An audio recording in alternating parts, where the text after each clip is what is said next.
नमस्कार। आजको खबरमा हामी दूरदराजका आवाजहरू बुलन्द पार्छौं।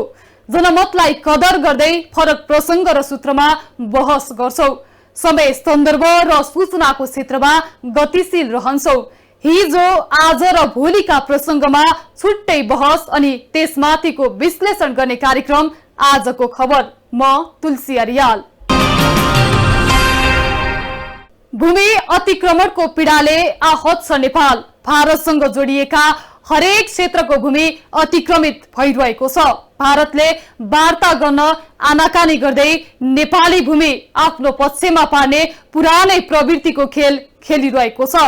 भारतले सुगौली सन्धिको 50 वर्षपछि नक्सा मार्फत नेपाली भूमि अतिक्रमण गर्न खोज्यो। भारतले सन् 1856 झण्डै 95 वर्ष लगाएर दर्जन नक्सा मार्फत काली नदीको नाम परिवर्तन गरी कुटियाङ्दी र लिपुलेकबाट आउने नदीलाई काली लेख्न थालेको देखिन्छ। नेपाली भूमि कालापानीमा 60 वर्षदेखि भारतीय सेना बसिरहेको छ। सन् 1962 मा भारत चीन युद्ध भएपछि सामरिक स्वार्थ देखेर भारतले कालापानीमा Indo Tibet border police force राख्न थालेको हो।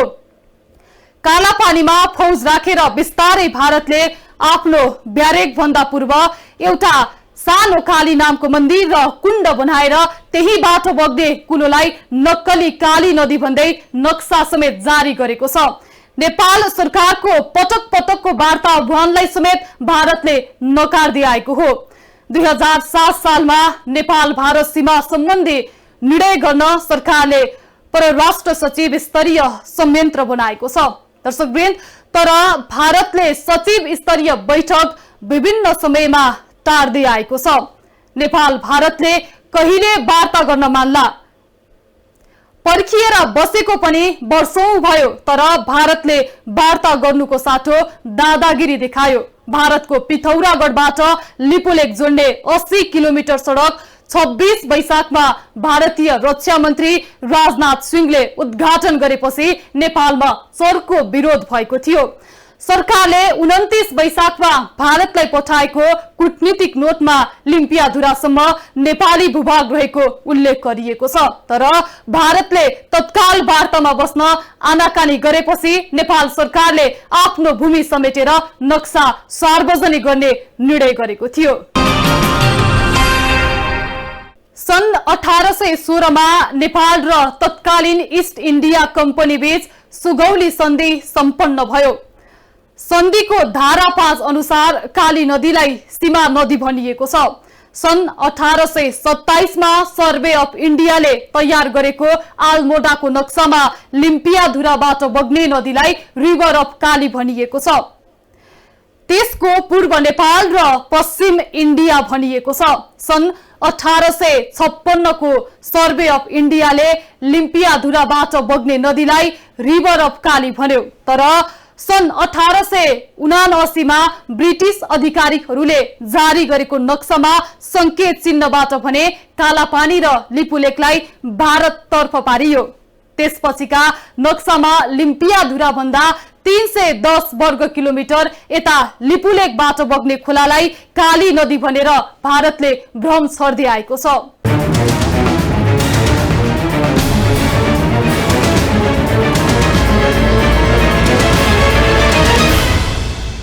भारतले नेपाली भूमिमाथि अतिक्रमण गरिरहँदा इतिहासले पटक पटक चित्कार गर्दा समेत नेपालका शासकहरूले कहिल्यै फिर्ता गर्ने आँट गरेनन्। बरु इतिहास मेटाउन प्रपञ्च बेला बेलामा सार्वजनिक भइरह्यो। सीमा मिच्न भारतले नक्सामा विभिन्न परिवर्तनहरू गरिरह्यो। सन् 1816 मा पहिलो पटक नेपाल र तत्कालीन इस्ट इन्डिया कम्पनी बीच सुगौली सन्धि हुँदा सन्धिको धारा 5 अनुसार काली नदीलाई सीमा नदी भनेर तोकिएको छ।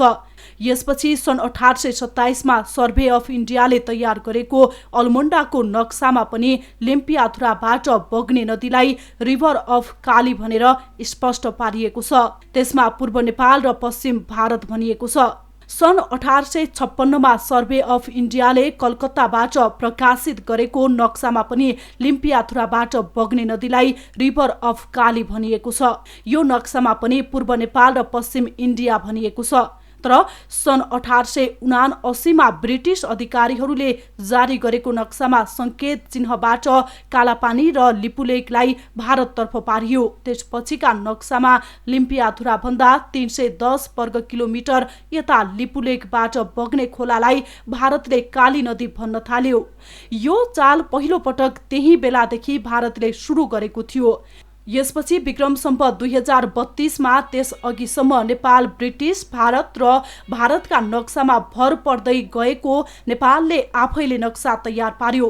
त्यो नेपालको पहिलो नक्सा पनि हो जहाँ काली नदी स्पष्ट थियो। त्यसपछिका नक्साहरूमा भने सुगौली सन्धिले महाकाली नदी सीमा नदी भनेर पनि नेपालको नक्सा कालीको मुहान भन्दा 310 वर्ग किलोमिटर यता लिपुलेकसम्म मात्र अङ्कित थियो।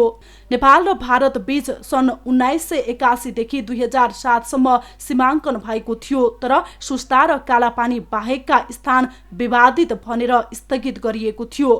सुस्ता र कालापानीको विवादबारे छलफल गर्न नेपाल र भारत बीच परराष्ट्र सचिव स्तरीय संयन्त्र बनाए पनि बैठक नै बस्न सकेको छैन। सन् 2007मा दुई ठाउँ बाहेक नेपाल र भारतको सीमाङ्कन सम्पन्न भएका 182 थान नक्सामा हस्ताक्षर गर्न भारतले प्रस्ताव गर्दै आएको छ भने सुस्ता र कालापानीको सीमाङ्कन सकिएपछि एकैसाथ नक्सामा हस्ताक्षर गर्नुपर्नेमा नेपालको जोड छ। तर विवाद समाधान गर्न नेपालले वार्ताको प्रयास गर्दा नजरअन्दाज गर्दै आएको भारतले गत 16 कार्तिकमा नेपालको कालापानीलाई समेटेर नयाँ नक्सा जारी गरेको थियो। भारतले नक्सा जारी गरेपछि पनि नेपालले वार्ताका लागि आग्रह गर्दा भारतले बेवास्ता गर्दै भारतले पिथौरागढबाट लिपुलेक जोड्ने 80 किलोमिटर सडक निर्माण गरेर 26 वैशाखमा भारतीय रक्षा मन्त्री राजनाथ सिंहले उद्घाटन गरेपछि नेपालमा चर्को विरोध भएको थियो। सरकारले 29 वैशाखमा भारतलाई पठाएको कूटनीतिक नोटमा लिम्पियाधुरासम्म नेपाली भूभाग रहेको उल्लेख गरिएको छ, तर भारतले तत्काल वार्ता गर्न आनाकानी गरेपछि नेपाल सरकारले आफ्नो भूमि समेटेर नक्सा सार्वजनिक गर्ने निर्णय गरेको छ। जेठ 2 मा बसेको नेकपाको सचिवालय बैठकमा नीति तथा कार्यक्रममा नक्सा समेट्ने विषयमा छलफल हुँदा नक्सा जारी गर्ने विषयमा पनि छलफल भएको थियो। सोही अनुरूप नीति तथा कार्यक्रममा नक्सा जारी गर्ने विषय समेटिएको थियो। विक्रम सम्वत 2032 सालमा नेपाल आफैले पहिलो पटक जारी गरेको नक्सामा पनि लिपुलेक नेपालकै हो भनिएको छ। त्यसपछि 2046 को प्रजातन्त्र पुनर्स्थापना र 2049 सालमा नेपालले हातैले लेखेर प्रशासनिक नक्सा जारी गरेको थियो। 2075 फागुनमा पनि सरकारले कालापानी र लिपुलेक समेटेर प्रशासनिक नयाँ नक्सा जारी गरेको थियो। ऐतिहासिक दस्तावेज प्रमाणका आधारमा सन् 1816 पछि विभिन्न समयमा जारी गरेका 13 वटा नक्साले लिम्पियाधुरासम्म नेपाली भूमि देखाएको छ। थप चर्चा अघि विश्राम। कोरोना भाइरस संक्रमण रोकथाम तथा नियन्त्रणका लागि चामुण्डा बिन्द्रासैनी नगरपालिका दैलेखको जनहितमा जारी सन्देश। अति आवश्यक काम बाहेक घरबाट बाहिर ननिस्कियौं, मास्कको प्रयोग गरौं, अनिवार्य रूपमा साबुन पानीले हात धुने गरौं। साबुन पानीले हात धुन नमिल्ने अवस्थामा गुणस्तरीय स्यानिटाइजरको प्रयोग गरौं। भिडभाड वा धेरै मानिसहरूको उपस्थिति हुने सबै कार्यक्रमहरू बन्द गरौं। सूर्य बहादुर शाही प्रमुख, तारा कुमारी खत्री उपप्रमुख, चामुण्डा बिन्द्रासैनी नगरपालिका दैलेख। मन्त्री परिषदको आइतबारको बैठकले छुटेको नेपाली भूमि सहितको नयाँ नक्सा जारी गरेको छ। नयाँ नक्सा राजनीतिक र प्रशासनिक लगायत सबै किसिमले मान्य हुनेछ। नयाँ नक्सासँगै भारतले अतिक्रमण गरेको लिम्पियाधुरा, लिपुलेक र कालापानीको गरी 372 वर्ग किलोमिटर क्षेत्रफल फिर्ता हुनेछ। यसअघि नै सूर्यनाथ उपाध्यायको उच्च स्तरीय समितिले लिपुलेक र कालापानीमा 60 र लिम्पियाधुरामा 335 वर्ग किलोमिटर नेपाली भूभाग अतिक्रमण गरेको प्रतिवेदन सरकारलाई दिएको छ। तर त्यो प्रतिवेदन अहिलेसम्म सार्वजनिक गरिएको छैन। तर सरकारले त्यो प्रतिवेदनलाई आधार मानेको छ कि छैन भन्ने विषय पनि खुलाइएको छैन।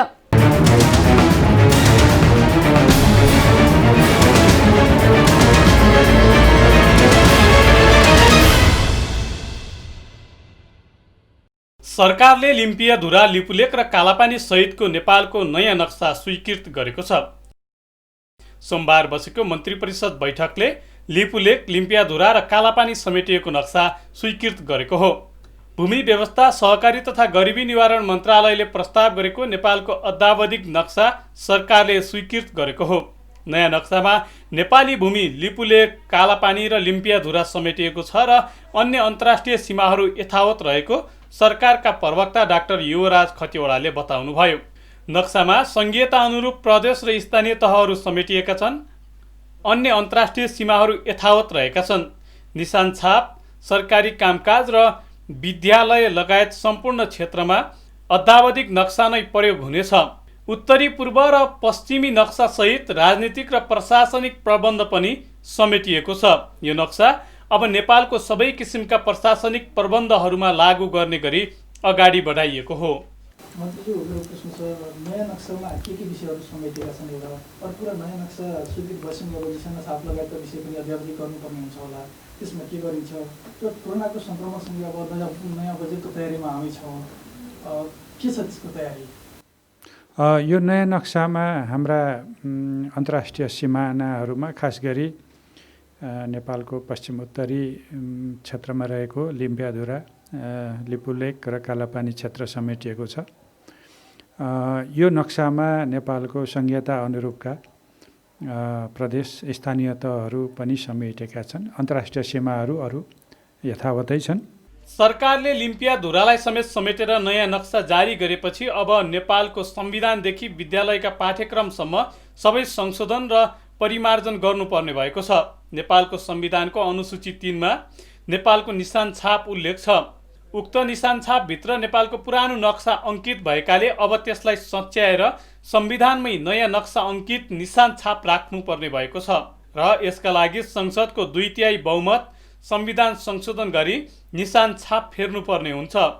त्यसका साथै सबै विभिन्न सरकारी कार्यालय र दूतावासहरूले प्रयोग गर्ने नेपाल सरकारको लोगो परिवर्तन गरी नयाँ नक्साका आधारमा बनाउनु पर्ने भएकाले सबै सरकारी कागजातहरू सच्याउनु पर्ने भएको छ। नक्सा बमोजिम नै हामीले हाम्रा निशान छापहरू, त्यसै गरी हाम्रा कतिपय सरकारी कामकाजमा प्रयोग गरिने हाम्रा नक्साहरू, त्यसै गरी विद्यालयमा पढाइने पाठ्य पुस्तकहरू र सबै अरू हाम्रा चाहिँ सार्वजनिक प्रयोगमा ल्याइने नेपालको नक्सा यही अनुसारै अब अद्यावधिक हुनेछ। नेपालको नक्सा विद्यालयका पाठ्यक्रमहरूमा पनि नयाँ नक्सा अनुसार परिमार्जन गर्नुपर्ने भएको छ। नेपालको ऐतिहासिक निर्णयसँगै सरकारको कदमबारे सामाजिक सञ्जालमा विभिन्न टीका टिप्पणीहरू भइरहेका छन्। यसअघि भारतले नोभेम्बरमा जारी गरेको आफ्नो नयाँ राजनीतिक नक्सामा नेपाली भूमि लिम्पियाधुरा समेटेको थियो। पछिल्लो समय नेपाली भूमि हुँदै चीनको मानसरोवरसम्म जाने सडक निर्माण गरेपछि त्यसको चर्को विरोध नेपालमा सुरु भएको हो।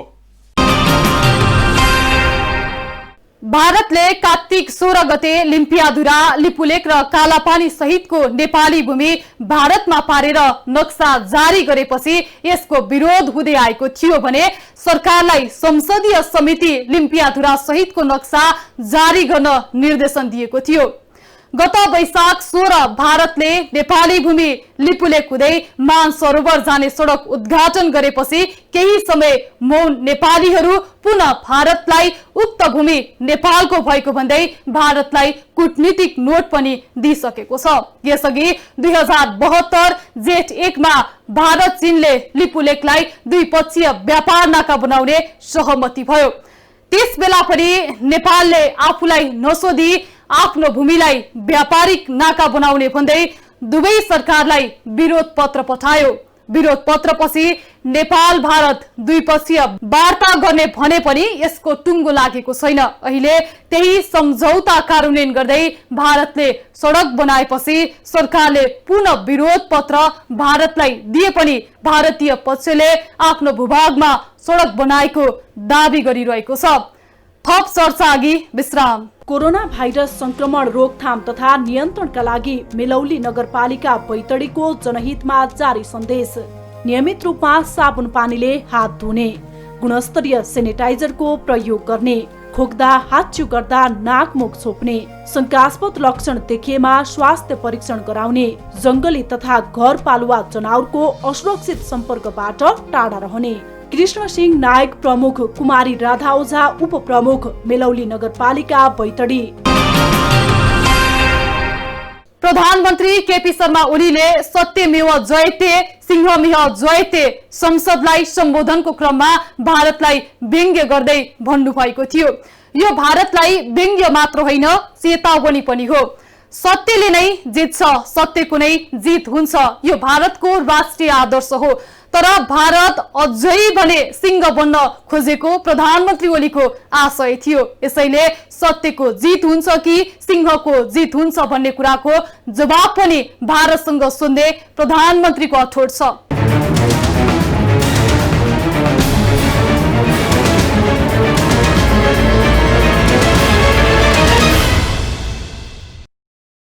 प्रधानमन्त्री केपी शर्मा ओलीले भारतको अतिक्रमणमा परेका नेपाली भूभाग, कालापानी, लिम्पियाधुरा र लिपुलेक सहितको नक्सा मात्र जारी गरेर नराख्ने बताउनु भएको छ।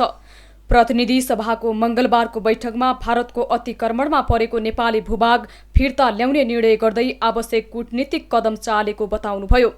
सोमबारको मन्त्री परिषद बैठकले नेपाली भूमि समेटेर नयाँ राजनीतिक नक्सा पारित गरेपछि यसलाई संसदबाट पास गराउन प्रधानमन्त्रीले आह्वान समेत गर्नु भएको छ। वर्तमान सरकारलाई विभिन्न चेतावनी आएको भन्दै जनताको सरकार कसैको आदेशले नचल्ने धारणा राख्नुभयो। भारत वार्तामा बस्छ कि बस्दैन भनेर अलिकति विलम्ब भएको छ, तर वार्तामा नबस्ने भन्ने कुरा मलाई लाग्दैन। वार्ता हुन्छ, वार्ताद्वारा हामी तथ्य प्रमाणहरू वार्ताको टेबलमा प्रस्तुत गर्छौँ।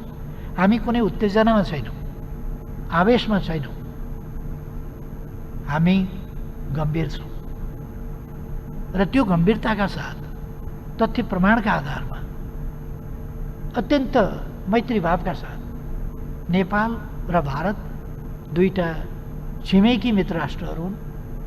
यो मित्रता ऐतिहासिक छ। यो मित्रता अनेक हिसाबले सांस्कृतिकदेखि लिएर थुप्रै पक्षहरू, आर्थिक पक्षहरू, सामाजिक पक्षहरू, अनेक पक्षहरूबाट बाँधिएको पनि छ र यस्तो मित्रतामा कुनै पनि कुराले दरार पैदा गर्न दिनु हुँदैन। यस्तो मित्रता पारस्परिक सम्मान, समानता, न्यायको आधारमा एक अर्काका सार्वभौम सत्ता, भौगोलिक अखण्डता, स्वाधीनतालाई स्वीकारेर त्यसलाई व्यवहारमा अमल गरेर हामीले सुदृढ गर्नुपर्छ यो मित्रता। अबको केही दिनमै नेपालका पाठ्य पुस्तकमा समेत यही नक्सा प्रकाशनमा ल्याइनेछ। यस्तै प्रधानमन्त्री ओलीले लिम्पियाधुरा, लिपुलेक र कालापानी सहितको नेपाली भूभाग नै भएकाले कोही रिसाउँछ कि भनेर डर मान्नुपर्ने अवस्था नरहेको पनि स्पष्ट पार्नुभयो। उहाँले मन्त्री परिषद बैठकबाट नेपाली भूभाग समेटेर नक्सा पारित भइसकेको र केही दिनभित्र प्रकाशित हुने पनि जानकारी दिनुभयो। पारस्परिक मित्रतालाई अझ उचाइमा लानका लागि 21औं शताब्दी सुहाउँदो सार्वभौम समानताका आधारमा, पारस्परिक न्याय र सम्मानका आधारमा, लाभका आधारमा हामी यसलाई विकसित गरेर लिएर जान चाहन्छौँ। अहिलेको सीमा विवाद हामीले टुङ्ग्याइहालौँ। अब वार्ताद्वारा यसलाई टुङ्ग्याउँ, तथ्यका आधारमा टुङ्ग्याउँ भनेको दुश्मनी होइन, वैरभाव होइन, मित्रभाव हो। नेपाली भूमि फिर्ता ल्याउने सरकारको निर्णयबाट सिङ्गो राष्ट्र खुसी हुने विश्वास आफूले लिएको भन्दै उहाँले नयाँ नक्सा अनुसारको व्यवस्था गर्दै संविधानको अनुसूचित 3 संशोधन भएको दिन नेपालमा दीपावली गरिने उद्घोष गर्नुभयो। संविधानको अनुसूचित 3 संशोधन गर्न संविधान संशोधनको प्रस्ताव प्रस्तुत गरिने, त्यो प्रस्ताव पारित हुने विश्वास आफूले लिएको पनि प्रधानमन्त्रीको स्पष्टोक्ति छ। लिम्पियाधुरा, लिपुलेक, कालापानी सहित हाम्रो भूभाग हो। 18 सालसम्म त्यहाँ जनगणना गर्ने, तिरो उठाउने काम भइरहेको थियो। त्यसपछि तिरो उठाउने जस्ता कामहरू जान नदिने त्यहाँ रोक्ने खालका कामहरू भए र खास गरी 1962 सनमा त्यहाँ भारतीय सेना कालापानीमा बसेपछि त्यसभन्दा पश्चिमको भूभागतर्फ जान हामी ब्लक भयौँ हामीलाई ब्लक गरियो र त्यस बेलाका शासकहरूले त्यस कुरालाई सहेर बसे र त्यो विषय ताजा विषयको रूपमा नभएर ओझेलमा पर्दै गयो। वर्तमान सरकारको तर्फबाट प्रधानमन्त्रीको हैसियतले म यस गरिमामय सदनलाई अवगत गराउन चाहन्छु। अब लिम्पियाधुरा, लिपुलेक र कालापानीको विषय ओझ्याल पर्न वा सेलाउन दिइने छैन। यसको निष्कर्ष निकालिन्छ। यसको यो हाम्रो भूभाग हामी फिर्ता लिएर जान्छौँ। अन्य विषयमा संविधान संशोधन गर्नुपर्ने आवश्यकता परे पनि गरिने भन्दै घुमाउरो शैलीमा मधेसवादी केन्द्रित दलहरूले उठाउँदै आएको मागलाई यसपटक संविधान संशोधन प्रस्तावमा समावेश नगरिने संकेत गर्नुभएको छ। यस्तै सीमाकै विषयमा भारतलाई चेतावनी दिँदै प्रधानमन्त्री केपी शर्मा ओलीले सत्यमेव जयते कि सिंहमेव जयते भन्दै प्रश्न गर्नुभएको छ। लडाईँका बेला स्वीकारिएको सिमाना शान्तिपूर्ण मित्रताका बेला थिचोमिचो गरिनु, अतिक्रमण गरिनु कदापि वाञ्छनीय हुन सक्दैन, कदापि ग्रहणीय हुन सक्दैन, त्यो स्वीकार्य हुन सक्दैन। दार्चुलाका स्थानीय जनप्रतिनिधि र स्थानीयले समेत प्रधानमन्त्रीको कामको तारिफ गरेका छन्। साथै प्रधानमन्त्रीलाई अब छिट्टै नेपाली भूमि फिर्ता गरेर सीमा क्षेत्रमा तारबार गर्न माग गरेका छन्। सहितको जुन नक्सा 310 वर्ग किलोमिटरको नक्सा प्रकाशित गरेको छ, सर्वप्रथम त म नेपाल सरकारलाई धन्यवाद दिन चाहन्छु। दार्चुलावासी जनताको तर्फबाट र व्यक्तिगत मेरो तर्फबाट पनि म विशेष धन्यवाद सरकारलाई दिन चाहन्छु। अबका दिनहरूमा जसरी नेपाल सरकारले एउटा हाम्रो आफ्नो भूमिलाई चाहिँ नक्सामा भए पनि स्थापित गर्ने र स्वामित्व हाम्रो हो त्यो भन्ने कुरो चाहिँ जसरी स्थापित गर्न खोज्नु भएको छ, मलाई लाग्छ अब नेपाल सरकारले चाँडै राजनीतिक र कूटनीतिक पहल गरोस् र त्यो भूमिबाट चाहिँ जुन इन्डियन फौजहरू छ, इन्डियन फौजहरूले फिर्ता दिनुपर्छ र त्यो भूमिलाई चाहिँ नेपाली जनताले उपभोग गर्न पाउनुपर्छ। यसका लागि चाहिँ सरकारले यथाशक्य चाँडो भारत सरकारसँग राजनीतिक र कूटनीतिक पहल गर्नुपर्छ भन्ने मेरो धारणा छ। नेपाल सरकारले इतिहासमै पहिलोपटक जुन हाम्रो धेरै वर्ष पहिलेदेखि गुमेको भूमि थियो, लिम्पियाधुरा, लिपुलेक र कालापानी, त्यो क्षेत्रलाई समेटेर जुन नयाँ नक्सा निकाल्नु भएको थियो, यसको लागि म नेपाल सरकार लगायत सम्पूर्ण राजनीतिक दलहरूलाई म धेरै धेरै धन्यवाद दिन चाहन्छु। र सँगसँगै अब त्यो राजनीतिक नक्सा निकाल्नु मात्र ठुलो कुरा होइन, हामीले त्यो अब सबै दलहरू मिलेर या नेपालका राजनीतिक दलहरू मुख्य नेताहरूले मिलेर अब त्यो भूमि नै फिर्ता लिने अथवा त्यहाँबाट त्यो कालापानीबाट भारतीय सेना हटाएर आफ्नै सेना राख्न सक्यो भने अझै हामी दार्चुलावासी धेरै गौरवान्वित हुनेछौँ। र तैपनि अहिलेको लागि नक्सा पनि प्रकाशित गर्नु पनि धेरै ठुलो कुरा हो। नेपाल सरकारको मन्त्री परिषदले कालापानी, लिपुलेक, लिम्पियाधुरा सहित समेटेर एउटा नक्सा जारी गरेको छ। मन्त्री परिषदबाट पारित भइसकेको छ र यो नक्सा आम रूपमा तल मन्त्रालय विभाग मार्फत तल पनि आउला र यसमा अब पहिले कुरा त नेपालको सरकारले इतिहासमा पहिलोपटक हिक्मत गर्यो, मेरो जमिन छुटेको छ है। विगतको राज्य सञ्चालन गर्ने मान्छेहरूले त्यो हिक्मत गरेनन् र अहिले राज्य सञ्चालन गर्ने अहिलेको सरकारले कमसेकम मेरो सीमा जो विगतको नक्सा थियो र त्यो नक्साभन्दा बाहिर पनि छ हाम्रो जमिन भनेर विगतदेखि दाबी गर्दै आइरहेको बेलामा अहिले नेपाल सरकारले जो कालापानी, लिपुलेक, लिम्पियाधुरा समेटेर जो नक्सा निर्माण गरेको छ र यसमा थप मैले देखेको अब त्यो सिमानामा मुख्य गरी जहाँ हाम्रो अतिक्रमण भएको भूमि छ त्यो भूमि नजिक अब नेपालको राज्यको पहुँच पुर्याउनु पर्दछ। देशको भूगोल जनसङ्ख्याले राष्ट्रियताको मापन नहुने प्रधानमन्त्री ओलीको जोड छ। यसैले सबै राष्ट्रहरूले बराबरीको हैसियत राख्ने र स्वाधीनताको प्रयोग गर्न पाउनुपर्ने हुन्छ। प्रधानमन्त्री ओलीले हाम्रो भूमि भारतले अकुपाई गरेर अर्घेल्याई गरेर विवादित बनाइएको हो भनेर स्पष्ट भन्नुभयो। वर्तमान सरकार कुनै नेपाली जनताले बनाएकोले कुनै देशको आशीर्वादबाट बस्ने ढल्ने अडिने नसोचेको हुन्छ भन्दै विवाद गर्ने प्रतिपक्षी र सत्तापक्ष दलकै नेताहरूलाई समेत चेतावनी दिनुभएको छ। मुलुकको बाटो सबैलाई प्यारो हुन्छ, त्यही बाटो जहाँ छोए पनि राष्ट्र एकैचोटि जागरुक हुन्छ। नमस्कार।